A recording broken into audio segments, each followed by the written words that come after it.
رسول الله. الصلاة والسلام عليك يا حبيب الله.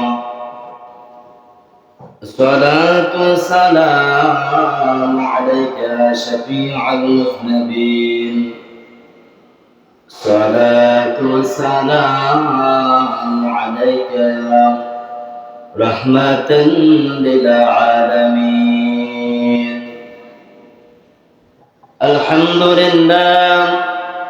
الحمد لله وكفى، الصلاة والسلام على رسوله الكريم. أما بعد، فقد قال الله تعالى في شان حبيبه ومحبوبه ومعشوقه مخبرا وآمرا: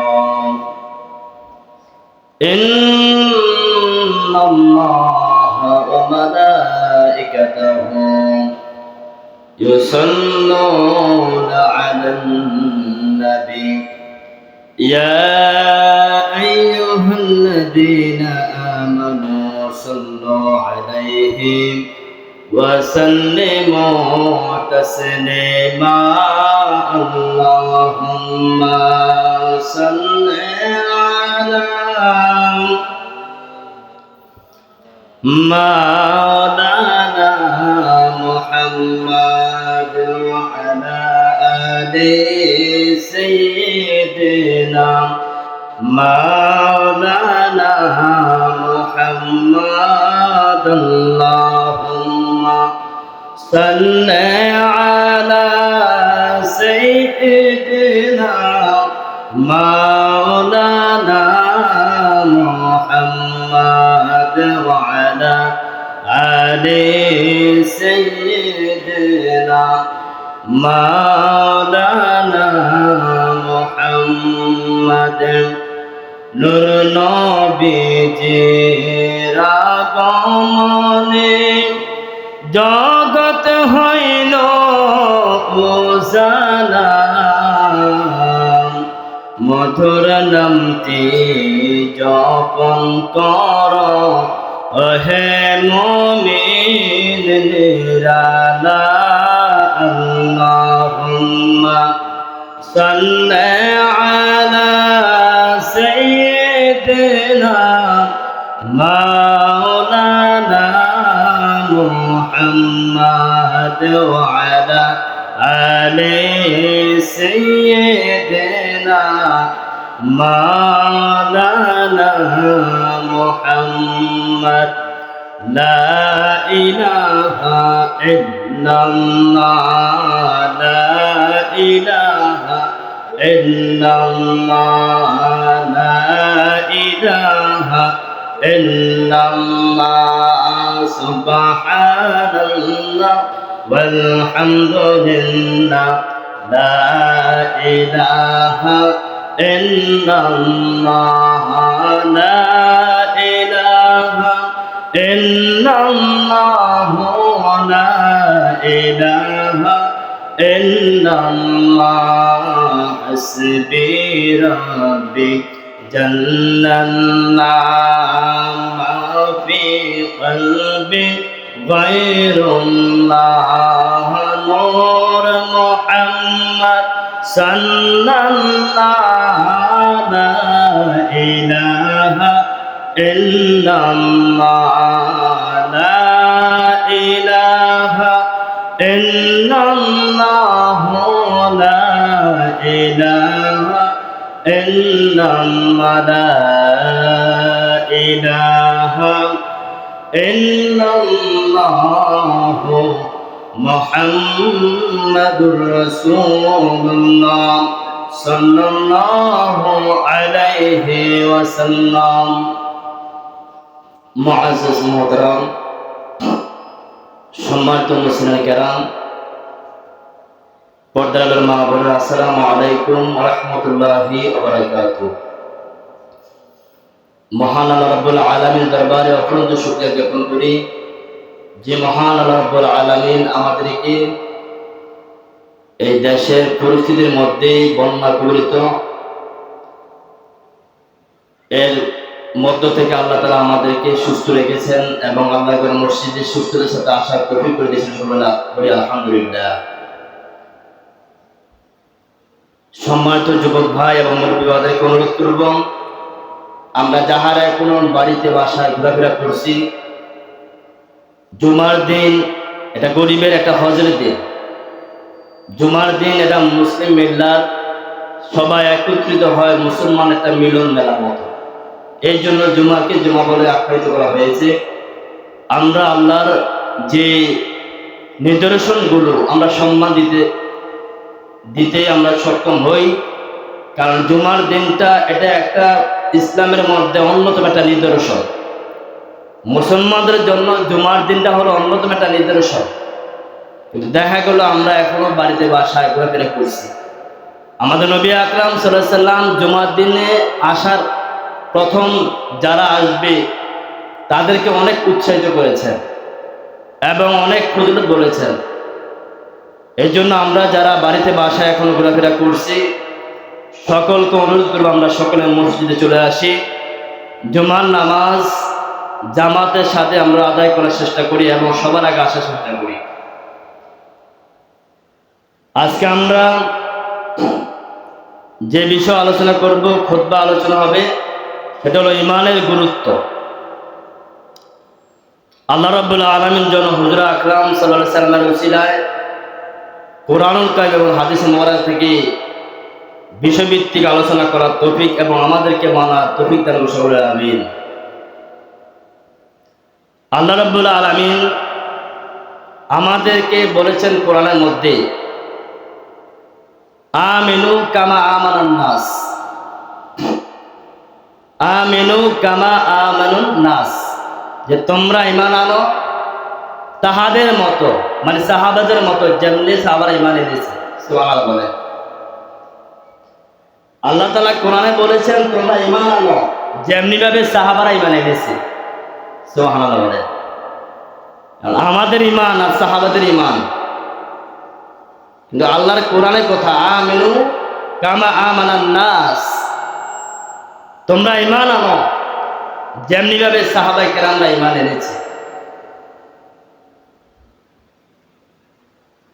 আমরা সবাই ঈমানদার দাবি করি, কিন্তু আমাদের মধ্যে ঈমানের কিছুই নাই, ঠিক কিনা বলে?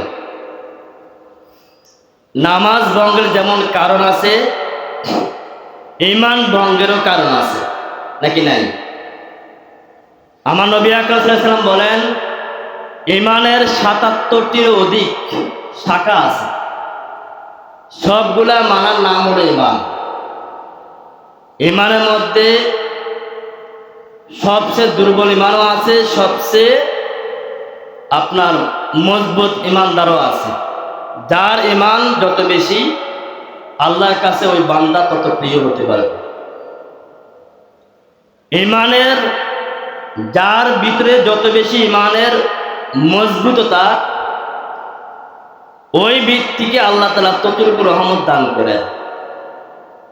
কারণ আল্লাহ হলেন ন্যায় বিচারক, সবাইকে একরকম আল্লাহ দিবেন না, ঠিক না বলেন? আমার কাজ যেমন আমার পকেটের টাকাও তেমন, ঠিক না বলেন? কাজ বেশি, শ্রম বেশি, আমার পকেটের টাকাও বেশি, ঠিক না বলেন? আমার কাজ কাম নাই, শ্রম নাই, আমি যদি আপনার বেতনে আশা করি, এটা ভুল, এটা ভুল না। আমি ঈমানদার কিন্তু ঈমানের বৈশিষ্ট্য আমার মধ্যে নাই। আমি ঈমানদার কিন্তু আমার মধ্যে ঈমানের যে একটা বৈশিষ্ট্য এগুলো আমার মধ্যে নাই, তাহলে আমি কেমনে ঈমানদার দাবি করি, ঠিক কিনা বলেন? ঈমানদার তো এত সহজ কথা নয়, ঈমানদার এত সহজ কথা নয়। ঈমানদার তো যেমন সাহাদার আল ইয়ামিনী ছিলেন, তিনি জায়নামাজ বিছাইয়া নদী পার হয়েছে। সুবহানাল্লাহ বলেন। আর আমি আপনি জায়নামাজ বিছাই না আবার ডুবাইব কোথায়, ঠিক কিনা বলেন? উনিও নামাজ পড়েছেন আর আমরাও নামাজ পড়ি, ঠিক কিনা বলেন? খাজা মাইনুদ্দিন চিশতি রাহমাতুল্লাহ আলাইহি তিনি লোটার মধ্যে আয়না সাগরে পানি ডুবাইছেন, আর আমরা পানিতে ডুবে মরি, ঠিক কিনা বলেন? উনিও আল্লাহর ইমানদার বান্দা ছিলেন, আমরাও কিন্তু ইমানদার বান্দা। তিনিও নবীর উম্মত ছিলেন, আমরাও নবীর উম্মত। তফাৎ কেমন? তফাৎ হলো তিনি আল্লাহকে এমনভাবে রাজি করতে পেরেছেন, আল্লাহকে রাদিয়াল্লাহু আনহুম ওয়া রাদু আনহু। সুবহানাল্লাহ। আল্লাহকে খুশি করতে হবে ইমানদার। এই জন্য আমার নবী বলেছেন, নবুয়তের দরজা বন্ধ, বেলায়েতের দরজা কিয়ামত পর্যন্ত খোলা থাকবে। সুবহানাল্লাহ বলেন। আপনি ইমানের চাহিদা যত বেশি থাকবে, আপনি আল্লাহর ওলি তত মর্যাদাবান বড় ওলি হতে পারবেন, কারণ কিয়ামত পর্যন্ত ওলির দরজা খোলা। সুবহানাল্লাহ বলেন। আল্লাহ নবুয়তের দরজা বন্ধ করেছেন, কিন্তু বেলায়েতের দরজা বন্ধ করেন নাই। আমরা হলাম আখিরি পয়গম্বর আমার নবীর মহাব্বতে। সুবহানাল্লাহ বলেন। আমার নবীর মহাব্বতে। এই জন্য ঈমানকে আমরা সবচেয়ে বেশি আমাদের প্রাধান্য দিতে হবে। ঈমানটা কি? আমার নবী আকরাম সাল্লাল্লাহু আলাইহি সাল্লাম যে ঈমান কি এটা আমরা জানতে হবে। ঈমান কাকে বলে? ঠিক কিনা বলেন? ঈমান কাকে বলে? ওয়া হুয়া ফি শারঈ তাসদীকুন কলবে বিমা জাআ বিহিন নবী সাল্লাল্লাহু আলাইহি ওয়াসাল্লাম তাসদীকান জাযিমান মিনাল আশিয়াইল মুগীবাতি আল্লাতী লা ইয়াতাকাম্মালু ইদরাকুহা বিল আকলি ওয়ালা বিল হাওয়াসিল খামস। ঈমান তো হলো ওইটা, ঈমান বলা হয় তাহাকে শরীয়তের পরিভাষায়, যেগুলা আমাদের নবী আকরাম সাল্লাল্লাহু আলাইহি ওয়াসাল্লাম গায়েবী বিষয় আমাদের কাছে নিয়ে এসেছেন। গায়েবী বিষয় আমাদের নবী আমাদের কাছে নিয়ে এসেছেন, যেগুলো আমাদের জ্ঞানে বুদ্ধিতে ধরবে না, পঞ্চ ইন্দ্রিয়তে ধরবে না। যেমন কবরে আযাব, এটা আমাদের জ্ঞানের বাহিরে। ঠিক কিনা বলে? কবরে আযাব এটা আমাদের জ্ঞানের বাহিরে। ঠিক কিনা বলে? বিশ্বাস করতে হবে, এটার নাম ঈমান, এটার নাম। আর যদি কবরে আযাব বিশ্বাস করি আমরা, তাহলে আমরা কখনো অসৎ পথে চলতে পারি না। মানে ঈমানের সাথে আপনার আমলের সম্পর্ক। যারা কবর আযাব বিশ্বাস করে, যারা কবরের নেয়ামত আছে এটা বিশ্বাস করে, তারা সত্যিকারে তারা আল্লাহ রাসূলের কাজ করে, আল্লাহ এবং রাসূলের পথে এবং মতে চলে। ঠিক কিনা বলে? যেমন আমি ঈমানদার দাবি করি, কিন্তু আমার মধ্যে নামাজ নাই। ঈমানদার দাবি করি, আমার মধ্যে রোজা নাই। ঈমানদার দাবি করি, আমার মধ্যে হালাল হারাম ভেদাভেদ নাই। ঈমানদার দাবি করি, আমার মধ্যে ইনসাফ নাই। ঈমানদার দাবি করি, আমার মধ্যে মিথ্যা চগলখড়ি সব ভরপুর। এইগুলা তো আল্লাহ রাসূল বলছেন নিষেধ না করেছেন, কারণ এইগুলা করলে আমার নবী বলেছেন কবরে আযাব হবে। তো কবরে আযাব হবে যারা বিশ্বাস করে, তারা এগুলা করতে পারে না। যার আল্লাহ রাব্বুল আলামিন আল্লাহ তাআলা বলেছেন আমিনু কামা আমানান নাস, তোমরা ঈমান আনো সাহাবাদের মতো, তারা যেমন ঈমান এনেছে। যেমন আল্লাহ নবী আকরাম সাল্লাল্লাহু আলাইহি সাল্লামের একজন সাহাবা ছিলেন, নাম হলো খুয়াইব রাদিয়াল্লাহু আনহু। নাম কি? খুয়াইব রাদিয়াল্লাহু আনহু। ওই সাহাবা, তিনি এমন একজন সাহাবা ছিলেন, তিনি ইসলামের মধ্যে অনেকগুলো যুদ্ধ করেছেন। একদিন কাফের ও মুশরিকরা এই সাহাবাকে ঘরে বন্দী করে রাখা হয়। এমনভাবে বন্দী করেন, বন্দী করার পর ঘরের মধ্যে খানা টানা কিছু দেয় না। কয়েকদিন যাবৎ খুয়াইব রাদিয়াল্লাহু আনহু 3 দিন 4 দিন 5 দিন ওনাকে খাবার দেয় না। কাফের মুশরিকদের ধারণা হলো 3 দিন 4 দিন 5 দিন যদি সে না খায় সে এমনিতেই মরে যাবে। নাউজুবিল্লাহ বলে, সে এমনিতেই মরে যাবে।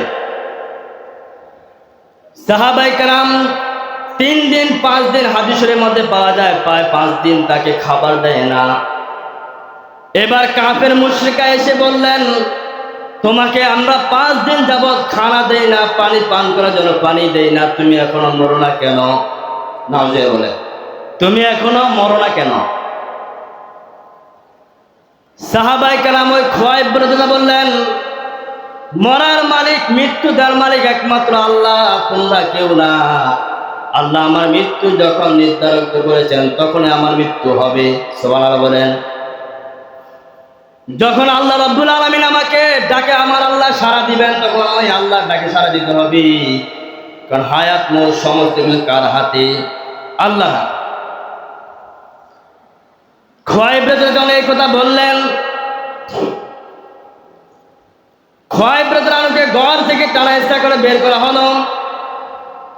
ঘর থেকে টানা হেঁচড়া করে বের করে বাইরের মধ্যে 2টা খুঁটির মধ্যে তার হাত 2টা বেঁধে দেওয়া হলো। হাতগুলা বাঁধা হলো কিভাবে? হাদিসের মধ্যে আছে, একটা কাঠের মধ্যে হাতের তালুর মধ্যে পেরেক মেরে রশিদি বাঁধে নাই, হাতের মধ্যে পেরেক ঢুকাইয়া কাঠের সাথে তার হাতটা অ্যাডজাস্ট করে দিল। নাউজুবিল্লাহ বলেন। একটা হাতের মধ্যে জলি ঢুকাতেছেন, কেমন কষ্ট সাহাবায়ে কেরাম পেলেন, কিন্তু একটা শব্দ উফ করেন নাই, কারণ আল্লাহ তাআলার প্রতি ঈমান এনেছেন। সুবহানাল্লাহ বলেন। নবীর প্রতি ঈমান এনেছেন, একটা বড় উফ শব্দ করেন নাই। 2টা হাতের মধ্যে কয়েকটা জলি মারা হলো, কয়েকটা পেরেক মারা হলো, সাহাবা একবার উফ শব্দ করেন নাই। এবার পায়ের মধ্যে বিভিন্ন কাঁটা, বিভিন্ন বিষাক্ত কাঁটা এনে অজরভাবে সাহাবার কাঁটা, পায়ের মধ্যে কাঁটা দিয়ে ঘাই মারতে থাকলেন। অবশেষে ওই সাহাবার শরীর থেকে এমনভাবে রক্ত বের হয়, সাহাবায়ে কেরাম, ওই সাহাবী তিনি কান্না করেন, কিন্তু একবারও তার কাছে মাথা নত করেন না। সুবহানাল্লাহ বলেন। এবার কাফেররা মুশরিকরা বলল, তোমাকে আমরা একটা সময় দিলাম, একটাবার সময় দিলাম, এখনো তোমার দেহের মধ্যে প্রাণ আছে, এখনো তোমাকে সুযোগ দিলাম, এই মুহূর্তে যদি তুমি ইসলাম, তোমার যে ঈমান আনছো, তুমি যদি ঈমান ত্যাগ করো, ইসলাম ধর্ম ত্যাগ করো, তোমাকে আমরা মাফ করে দিব। নাউজুবিল্লাহ বলেন। সাহাবী বললেন, আমাকে আল্লাহ যদি 1000 জীবন দিত, আমি খুয়াইব আমার 1000 জীবন আল্লাহর পথে বিলিয়ে দিতাম, তারপর আমি ধর্ম ত্যাগ করব না। সুবহানাল্লাহ বলেন। কেমন ঈমান? আল্লাহ বলেছেন, আমিনু কামা আমান্না, সাহাবীদের ঈমান আনো। যদি আমার 1000 জীবন থাকতো, আমি 1000 জীবন দিতে রাজি ছিলাম, তারপরে তোমাদের কথা আমি ঈমান ত্যাগ করব কেন? আমি মরার পর আমার আল্লাহ আমার জন্য জান্নাত রেখে দিয়েছেন। সুবহানাল্লাহ বলেন। আমি ইন্তেকালের পর আমার জন্য জান্নাত, তোমাদের কথা বললে আমি জাহান্নামে যেতে হবে। আমাকে আল্লাহ তাআলা দুনিয়াতে আমার নবী বলেছেন, আর দুনিয়া সিজনুল মুমিন ওয়া জান্নাতুল কাফির, দুনিয়াতে যারা মুমিন থাকবে তাদের জন্য ওই দুনিয়াটা হলো জেলখানার মতো। ঠিক না বলে? যারা সত্যিকারে মুমিন দাবি করে, আমার নবী বলেছেন, যারা সত্যিকারে ঈমানদার দাবি করে, এই দুনিয়াটা হলো তাদের জন্য জেলখানা। তারা চাইলেও দুনিয়াতে যেমন ইচ্ছা তেমনি চলতে পারবে না। ঠিক না বলে? তারা দুনিয়াতে অনেক কষ্ট করবে, শুধুমাত্র পরকালে শান্তির আশায়। আল্লাহ তাআলার ভয় তাদের অন্তরে থাকলে কখনো দুনিয়াতে কোনো মুসলমান, ঈমানদার মুসলমান কখনো তার স্বাধীনতা, সে ইচ্ছাগুলো যেমন ইচ্ছা তেমন চলতে পারবে না। খুয়াইব রাদিয়াল্লাহু আনহুকে আবার আঘাত শুরু করে দিলেন। তার পুরোটা শরীর কাঁটা দিয়ে এমনভাবে ঝাঁঝরা করে দিলেন, মা বোনরা যখন চাউল ধোয়ার পর দেখবেন ঝুড়ির মধ্যে কিছু পাক থাকে, ফাঁকি দিয়ে দেখবেন পানি টপ টপ টপ করে পড়ে। খুয়াইব রাদিয়াল্লাহু আনহুর পুরোটা শরীর এমনভাবে ক্ষত বিক্ষত করলেন, শরীর থেকে এইভাবে রক্ত টপ টপ করে জমিনে পড়ে। মুশরিকরা বলল, তোমাকে আরেকবার সুযোগ দিলাম, তোমার শেষ সময় আমরা তোমাকে 6টা সময় দিলাম। কি? একবার শুধুমাত্র মুহাম্মদ সাল্লাল্লাহু আলাইহি সাল্লামকে একটা গালি দাও, নাউজুবিল্লাহ বলেন। শুধু নবীকে, তোমাদের নবীকে একটা গালি দাও, তোমাকে আমরা মাফ করে দিব, নাউজুবিল্লাহ বলেন। সাহাবী বললেন, এই মুহূর্তে আমার জীবনটা তোমরা নিয়ে নাও, আর বাড়তি কথা বলবা না, আর বাড়তি কথা বলবা না। আমাদের জীবন যাবে নবীদের ইজ্জত সম্মান আমাদের জীবনের চেয়ে অতি প্রিয়। সুবহানাল্লাহ বলেন। আমাদের জীবনের চেয়েও নবীদের সম্মান ইজ্জত অনেক প্রিয়। যা হোক, সাহাবাকে তিনারা শহীদ করে দিলেন, শাহাদাত বরণ করে দিলেন। ওই ঘরের মধ্যে, যেই ঘরের মধ্যে খোয়াইব রাদিয়াল্লাহু আনহুকে, যেই ঘরের লোকরা, যেই ঘরের সদস্যরা শাহাদাত বরণ করেছেন, ওই ঘরের মধ্যে একজন মহিলা ছিল, নাম হলো জয়নব। নাম কি? জয়নব। জয়নব দেখতে পেলেন 4-5 দিন খাবার দেয় না, এমন যুবক কেমনে থাকে? ওই জয়নব দেখলেন ওই যুবককে মাঝে মধ্যে আকাশ থেকে, হাদিসের কথা, বুখারী শরীফের হাদিসের কথা, আকাশ থেকে আঙ্গুর ফল তিনার সামনে হাজির হয়ে যায়। যখন খানার সময় হয় তখন তিনার সামনে একটা আঙ্গুরের মানে আঙ্গুরের থোকনা তিনার সামনে চলে আসে। যখন খাবারের সময় হয় তখন আঙ্গুরের মানে থোকনি তিনার সামনে চলে আসে। ওই সাহাবা তিনি আঙ্গুর ফল খান। সুবহানাল্লাহ বলেন। জয়নব বললেন, যুবক, এখানে তোমাকে আমার ভাই, আমার বাবা, আমার ভাইয়েরা তোমাকে কেউ খাবার দেয় না, কিন্তু তোমাকে আঙ্গুর ফল আনে লোক দেখি না। কে তোমাকে আঙ্গুর ফল দেয়? সুবহানাল্লাহ। কে তোমাকে ফল দেয়? কয়, যিনি আমার মালিক। খোয়াইব রাতে বলতেছেন, যিনি আমার মালিক, যার জন্য আমাদের জীবন, ওই মালিক আমাকে খাওয়ান। যে মালিক আমাদের রিজিক দাতা, সুবহানাল্লাহ, যে মালিক আমাদের হায়াত দাতা, যে মালিক আমাদের মউত দাতা, যে মালিক আমাদেরকে সব কিছু করেন, যে মালিক ইন্নাল্লাহ আলা কুল্লি শাইইন কাদির, সর্বশক্তিমান যিনি আমাদের, তিনি হলেন আল্লাহ। ওই আল্লাহ আমাকে খাওয়ান। সুবহানাল্লাহ। এই জয়নব রাদিয়াল্লাহু আনহু কিছুদিন পর, এই সাহাবা ইন্তেকালের পর, শহীদ হওয়ার পর, ওই জয়নব ইসলাম ধর্ম গ্রহণ করেন। সুবহানাল্লাহ। তাহলে বোঝা গেল, এই জয়নব বলতেছে যাকে তার রব খাবার সরাসরি জান্নাত থেকে, তাহলে এই ব্যক্তি সঠিক, এই ব্যক্তির ধর্মই সঠিক। সাহাবাদের দেখেন, সাহাবাদের ইমান কেমন আর আমাদের ইমান কেমন? তারা জীবন দিয়েছেন, ইমান দেন নাই। কিন্তু আমরা সম্পদের কারণে আমরা ইমান দিয়ে নাই, ঠিক কিনা বলে? সম্পদের কারণে আমরা ইমানটা দিয়ে ফেলি। আমাকে আপনাকে যদি কেউ কিছু অর্থ দেয়, আমি একটা মিথ্যা কথা বলে ঢিলা করি না, এটার নাম ইমান নয়, ঠিক কিনা বলে? কিছু অর্থের বিনিময়ে আমরা দেখা যায় এখন মিথ্যা কথা বলি, কিন্তু এটার নাম ইমান নয়। আমরা কিছু অর্থের বিনিময় আমরা জীবনের যে মূল, আমরা জীবনের যে সম্পদ আখিরাতে না গড়ে করি, আমরা টাকা দিয়ে টাকা বাড়াই, যেটাকে বলা হয় সুদ। কি বলা হয়? এটা কি ইমানদার কাজ নাকি?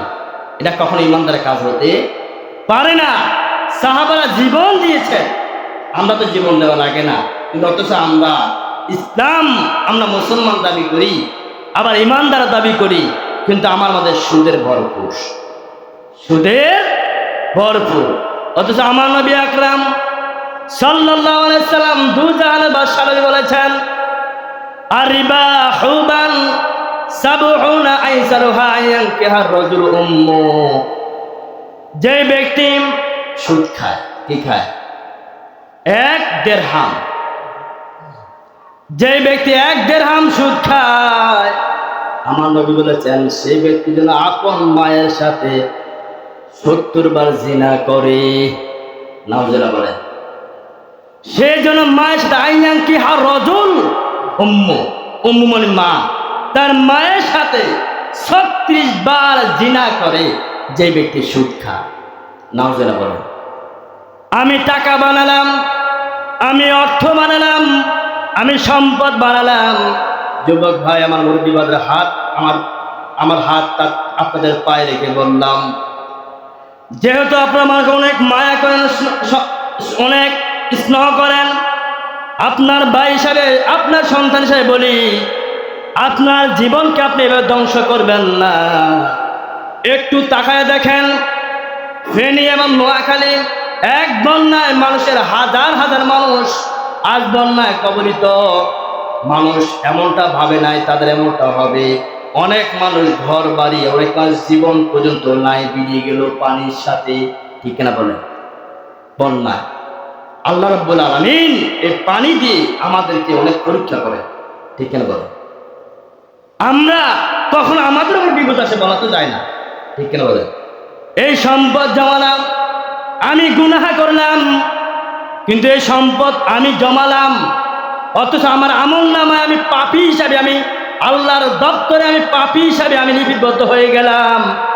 এই মুহূর্তে যদি আমার সম্পদগুলো ধ্বংস হয়ে যায়, সম্পদ তো ধ্বংস হলো, আপনার জমানো সম্পদ, কিন্তু আমি তো আল্লাহর কাছে পাপী বান্দা বলে লিপিবদ্ধ হয়ে গেলাম। ঠিক না বলেন? আমার কথা বুঝতে পেরেছেন আপনারা? সম্পদ জমাইলাম, সুদ খেয়ে, হারাম খেয়ে, ঘুষ খেয়ে, কিন্তু দেখা গেল আমি তো আল্লাহর কাছে নাফরমান বান্দা হয়ে গেলাম। এখন আমার সম্পদগুলো যদি আমলা না করো, যদি আমাদের মধ্যে এমন বিপদ আসতেই পারে, স্বাভাবিক। যদি আল্লাহ বিপদ দেয়, আমরা দোয়া করে আল্লাহ আমাদেরকে নিরাপদ রাখুন, আমিন বলেন। সারা বাংলাদেশের মানুষকে নিরাপদ রাখুন। ফেসবুক যেমন দেখি, কান্না আসে। কত একজন মা বললেন, একজন যুবক, একজন বোন বললেন, পানির স্রোতে ভেসে যায়। খবর এমন একটা দেখলাম, ওই মহিলাটা আত্মনাদ করে, ভাই আমাকে বাঁচাও, আমার পেটে 9 মাসের বাচ্চা। আল্লাহু আকবার বলে, আমাকে একটু উদ্ধার করুন। মা তোর সন্তানের জন্য আত্মনাদ করে, পানিতে ভেসে যায়। মা তো এমনি, তার পেটে বাচ্চা, 1 নম্বর মায়ের পেটে বাচ্চা, মায়ের কিভাবে এমন অবস্থায়, এই মা তো নিজে চলতে অক্ষম, কিন্তু পানির স্রোতে সে ভেসে যায়। এই ব্যক্তির এই মা কেমনে বলে, তারপর মা বলে, ভাই বাবার আজকে আছে, আমাকে একটু আমার রক্ষা করো। সুবহানাল্লাহ। আর এই দুনিয়াটা একটা হাসের ময়দান হয়ে যাবে এমন একটা সমাজ। ঠিক কিনা বলে? আমরা বুঝি না, আমরা তো বুঝি না। ঠিক কিনা বলে? আমরা বুঝি না, আমরা বুঝি না। আমরা যখন কেউ মরতে চায় না, যদি এই মুহূর্তে বলি, ভাই আপনার মৃত্যু আগামীকাল হবে, দেখবেন ভয় এমন একটা আতঙ্ক হয়ে যাবে। ঠিক কিনা বলে? যদি আমার আপনার মৃত্যু যদি বলি, আপনার মৃত্যু 1 ঘন্টা হবে, 1 ঘন্টা পরে হবে, দেখবেন ভয় সব ছাড়ে দেবে। কিন্তু আল্লাহ বলেছেন, কুল্লু নাফসিন যায়িকাতুল মাউত। আমার আল্লাহ রাব্বুল আলামিন বলেছেন, দুনিয়াতে বাঁচবা কতদিন এটা গ্যারান্টি নাই। দুনিয়ার মধ্যে মানুষ মারা গেলে আমরা আশ্চর্য হয়ে যাই। ঠিক না বলেন? দুনিয়ার মধ্যে মানুষ মারা গেলে আমরা আশ্চর্য হয়ে যাই। অমুক ব্যক্তি মারা গিয়েছিল, একটু আগে না তার সাথে চা খাইছিলাম। ঠিক না বলেন?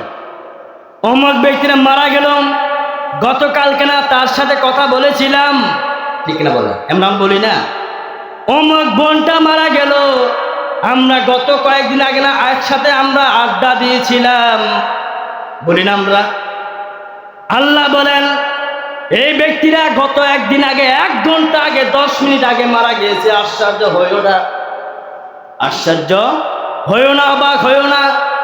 কারণ আমি আল্লাহ বলেছি, যার জন্ম হবে ওই ব্যক্তি মৃত্যুবরণ করতে হবে। আমার আল্লাহর ঘোষণা, কুল্লু নাফসিন যায়িকাতুল মাউত। আল্লাহ বলেছেন, কুল্লু নাফসিন যায়িকাতুল মাউত। আমি আল্লাহ বলেছি, মৃত্যু হবে। কখন হবে, কোথায় হবে, কোন সময় হবে, এটা আমি আল্লাহ বলি নাই। সুতরাং মৃত্যুর জন্য সর্বক্ষণ প্রস্তুত। ঠিক না বলুন? কিন্তু দেখা যায়, আমি মনে করি আমার অনেক বছর বাঁচবো, অনেক বছর বাঁচবো। আমরা অনেক বছর বাসার স্বপ্ন নিয়ে আমরা দুনিয়াকে আমরা এমনভাবে আমরা আদর করলাম, যত্ন করলাম। ঠিক না বলেন? দুনিয়াকে আমরা এমনভাবে প্রাধান্য দিলাম, দিয়ে আমি সম্পদের পাহাড় বানালাম। দেখা গেল আল্লাহ তাআলা আমার রূহটা কবজ করে দুনিয়া থেকে নিয়ে গেল, আমি খাসাটা নিয়ে গেলাম। এই খাঁচাটা নিয়ে আমি কবরে রাখলাম, কিন্তু সম্পদ দুনিয়া রেখে গেলাম। এই সম্পদ দ্বারা আপনার আমার আল্লাহ রাব্বুল আলামিন কোরআনের মধ্যে বলেছেন, কোথায়? আল্লাহ রাব্বুল আলামিন কোরআনের মধ্যে বলেছেন, ইয়াউমা লা ইয়ানফাউ মালু ওয়ালা বানুন।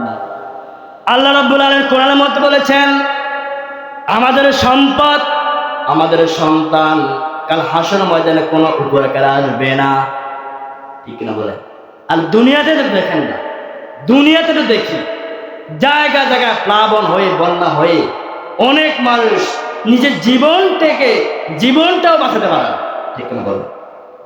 আমরা দেখি আমাদের গাউসে কমিটি বাংলাদেশ বন্যা যারা প্লাবিত আছে তাদেরকে, তাদের পাশে দাঁড়াবার জন্য গাউসিয়া কমিটি বাংলাদেশের অনেক ভাইয়েরা চেষ্টা করতেছে। নৌকা, কেউ নৌকা নেন, কেউ হেলিকপ্টার, কেউ স্পিড বোট, কিভাবে যারা প্লাবনে আছেন বাড়িঘরের মধ্যে তাদের উদ্ধার করার জন্য। নেটওয়ার্ক বন্ধ হয়ে গেল, কারেন্ট নাই অনেক জায়গায়। এমন অবস্থায় মানুষ তার সম্পদ দূরের কথা, নিজের জীবনটা রক্ষা করতে হলে কষ্ট, ঠিক না বলেন? আমাদের প্রেমী বলেন, আল্লাহ তাআলা আমার সকল ভাইদেরকে আল্লাহ হেফাজত দান করুক, সকলে আমিন। দুনিয়াটা এখন হাস্য ময়দান হয়ে যাচ্ছে, ঠিক না বলে? আমরা সম্পদের পাহাড় করি, কত মানুষ সম্পদ নদী ভাসিয়ে নিয়ে গেল আর সম্পদ নিয়ে গেল। কিন্তু আমার বোঝা উচিত এই সম্পদ আমার নয়, আমার সন্তানও আমার নয়। আমি যা করবো আল্লাহ এবং রাসূলের জন্য, সেটাই আমার, ঠিক না বলেন? এটা বুঝাইবার জন্য বললাম। আল্লাহ তাআলা আমাদের যে সমস্ত বন্যায় প্লাবিত হয়েছেন, আমরা তাদের পাশে দাঁড়ানো আমাদের দরকার, ঠিক না বলে? যদি আমরা মানুষ হয়ে থাকি, কারণ আমার নবী বলেছেন, লা ইয়ারহামুল্লাহ মান লা ইয়ারহামুন নাস। যে ব্যক্তি মানুষের প্রতি দয়া করে না, আমি আল্লাহ তার প্রতি দয়া করি না। যে সমস্ত ভাইরা বিপদে আছেন, আমরা তাদের পাশে দাঁড়াতে হবে, টাকা দিয়ে হোক, পয়সা দিয়ে হোক, আমরা তাদের পাশে দাঁড়াতে হবে। তাহলে আমার বিপদের সময় মানুষ দাঁড়াবে, ঠিক না বলো? আমাদের পার্শ্ববর্তী যারা আছেন বিপদে, আমরা তাদের খোঁজখবর নিতে হবে, আমরা নিজেও যেতে হবে, কিছু খাবার নিয়ে যেতে হবে। এমন মানুষ আছে দেখলাম, এখন তো মিডিয়া, পাবলিক মিডিয়া সবে দেখা যায় কোথায় কি হয়, ঠিক না বলে? সব আপনারা দেখতে পান, আমরা দেখতে পাই। অনেক জায়গায় মানুষরা, মা বোনরা, ভাই বোনেরা একটা কাপড় পরে কয়েকদিন যাবৎ আছে, ভিজা কাপড় পরে, একটা কাপড় মাত্র। অনেক জায়গায় এখনো খানা পান না, খাবার পান বলে জীবনে তো জানা যায়। ফেনী থেকে, নোয়াখালী দিক থেকে বলা হচ্ছে অনেক সময় যে আমরা খাবার চাই না, আমরা একটু বাঁচতে চাই, আমাদের উদ্ধার করো। আল্লাহ একটু বাঁচতে চাই, আমাদের উদ্ধার করো। আমরা তাদের পাশে দাঁড়াতে হবে। আপনার শ্রম দিয়ে হোক, আমরা ঘরে বসে রাখলে হবে না। আমার এক ভাই বিপদে পড়ছে, আমরা দৌড়ে যাব। হয়তো আল্লাহ এই প্রেম দেখে, এই মহাব্বত দেখে আল্লাহ আমাদেরকে মাফ করে দিন। সুবহানাল্লাহ বলে, এই মহাব্বত আল্লাহ বলে, না এই বান্দার প্রতি এত মায়া, আর আমি তো রহমান, আমার তো মায়া আরো বেশি থাকার তো। সুবহানাল্লাহ বলে, আর রহমান রহিম, পরম করুণাময় আল্লাহ বলেন দয়াল, ঠিক কিনা বলে? এই জন্য আমার নবী বলেছেন যে তোমরা কারো বিপদ দেখলে, তোমাদের কাল হাসর ময়দানে আল্লাহ রাব্বুল আলামিন বলেন, হে বনি আদম, আমি তোমাদের কাছে দুনিয়ার মধ্যে, বুখারী শরীফের হাদিস, তোমাদের কাছে আমি দুনিয়ার মধ্যে খাবার চেয়েছিলাম, তোমরা আমাকে খাবার দাও নাই। সুবহানাল্লাহ বলে, তোমাদের কাছে আমি চিকিৎসা চেয়েছিলাম, তোমরা আমার চিকিৎসা দাও নাই।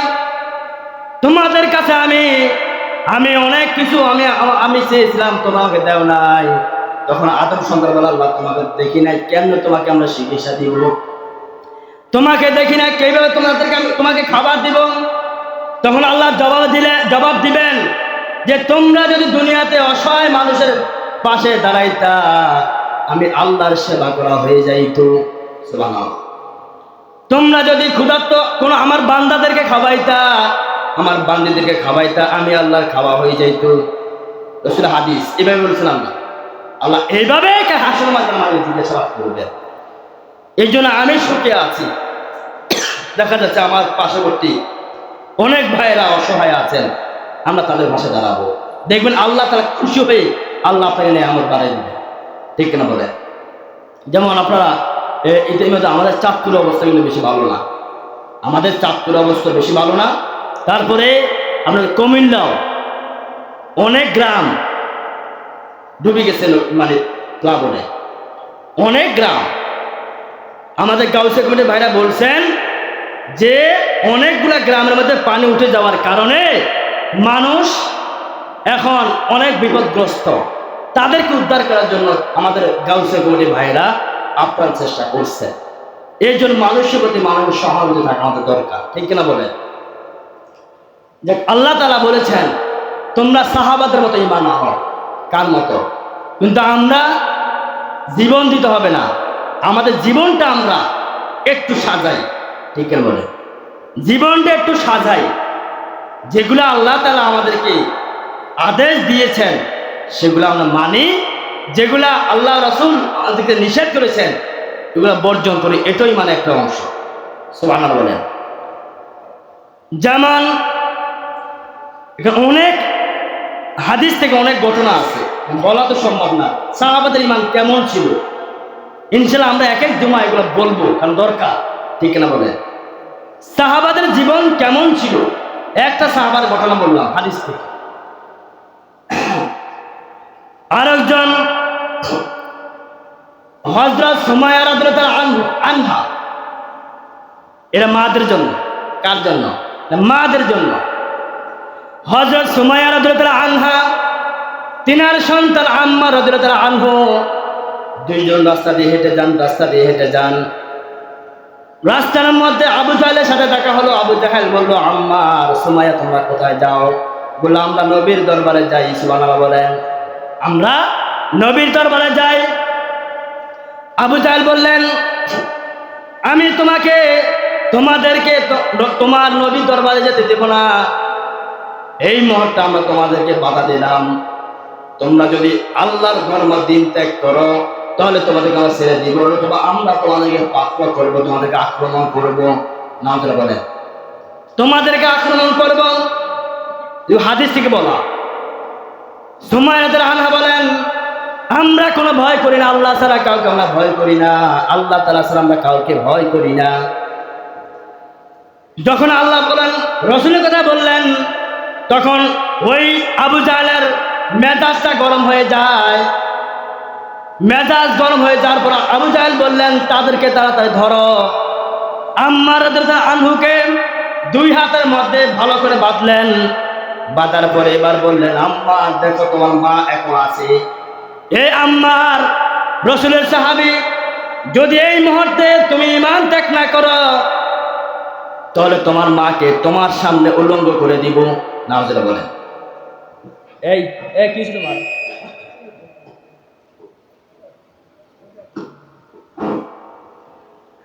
আম্মার আনুকে আবু জাহেল বললেন, এই মুহূর্তে যদি তুমি ঈমান ত্যাগ না করো তোমার সামনে তোমার মাকে উলঙ্গ করে দিব। নাউজুবিল্লাহ বলেন। কেমন পরীক্ষা চিন্তা করেন, কেমন পরীক্ষা।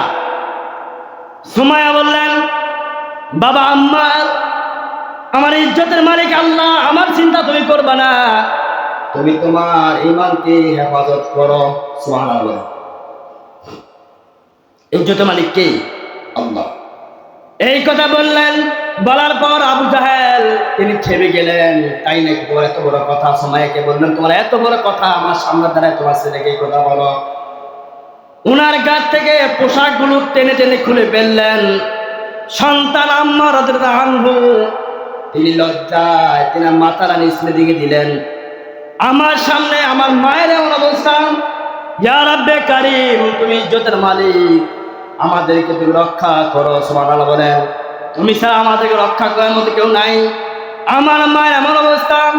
আম্মার রাদিয়াল্লাহু আনহু তিনি মাথাটা তিনি নিচ থেকে উঠান না, চোখ বন্ধ করে রেখে দিলেন। আবু জাহেল বললেন, তার মাথাটা উত্তোলন করো, তার মাথাটা উত্তোলন করো, যেন সে তার মায়ের অবস্থা দেখে। নাউজুবিল্লাহ বলেন। তার মা কেমন আছে একটু দেখো। নাউজুবিল্লাহ বলেন। সুমাইয়া রাদিয়াল্লাহু আনহা বললেন, বাবা আমার কথা তুমি চিন্তা করবে না, আল্লাহর ভরসা রাখো, আল্লাহ আমাদের এটা ফয়সালা করবেন। আমাদের সর্বোচ্চ যা হবে আমাদের আল্লাহ তাআলা ডাকে সাড়া দিয়ে আমরা সর্বোচ্চ আমরা শাহাদাতের পেয়ালা পান করব। সুবহানাল্লাহ। যাক, এবার আবু জাহেল নবীর দুশমন, ইসলামের দুশমন আবু জাহেল এবার সুমাইয়া রাদিয়াল্লাহু আনহাকে তার লজ্জাস্থানের মধ্যে, কিতাবের মধ্যে পাওয়া যায়, বুখারী শরীফের মধ্যে পাওয়া যায়, তার লজ্জাস্থানের মধ্যে, সুমাইয়া রাদিয়াল্লাহু আনহার লজ্জাস্থানের মধ্যে এমন ভাবে তলোয়ার দ্বারা, এমন ভাবে অস্ত্র দ্বারা আঘাত করলেন, জমিনটা রক্তে রক্তাক্ত হয়ে গেল। কিছুক্ষণ পর সুমাইয়া রাদিয়াল্লাহু আনহা বুঝতে পারলেন জীবন থেকে তার দেহ থেকে আত্মাটা বের হয়ে যাবে, আল্লাহ তাকে সারা দিয়ে চলে যেতে হবে। শেষ পর্যায়ে সুমাইয়া রাদিয়াল্লাহু আনহা বললেন, বাবা ছেলে আমার জীবনটা হয়তো আল্লাহ তাকে আমি এখন সারা দিয়ে চলে যাব, আমার এই দুনিয়ার আর থাকা হবে না, আমি এই মুহূর্তে হয়তো আল্লাহর কাছে আমাকে নিয়ে নেবেন। তুমি আমার একটা ওসিয়ত মা হিসাবে, তোমার জীবন যাবে, তোমার ঈমান বিক্রি করবা না। সুবহানাল্লাহ বলেন। জীবন যাবে, ঈমান একমাত্র আল্লাহ ওয়া রাসূলের ভালোবাসা তোমার থেকে দূরে রাখবা না। ছেলে বললেন, মা আমি আল্লাহ ওয়া রাসূলের প্রতি আমি তাওয়াক্কুল আছি। সুবহানাল্লাহ। মা ইন্তেকাল করলেন, ছেলেকে শাহাদাত করলেন। এটা নাম হলো ইসলাম। এটা নাম কি? ইসলাম। জীবন যাবে, তারপরও ঈমান যাবে না। ঠিক করে বলে। এই জন্য আমাদেরকে সময় কম দেন, এই জন্য আমাদেরকে সবসময় ঈমানের যে ৭৭টি শাখা আমরা ইনশাআল্লাহ বলবো। কারণ নামাজ ভঙ্গের কারণ যেমন আছে, নামাজ আগে না ঈমান আগে হলো ঈমান। আগে কি? ঈমান। আমার নবী বলেছেন যে আগে ঈমানের বিষয়গুলো শিখতে হবে, যে কোন কোন কারণে আমার ঈমানগুলো মজবুত হবে, এগুলো আমাদের জানা দরকার। ঠিক না বলেন? আল্লাহ তাআলা আমাদেরকে বুঝার তৌফিক দান করুন। সকলে আমিন। আমার তৌফিক। আসসালামু আলাইকুম।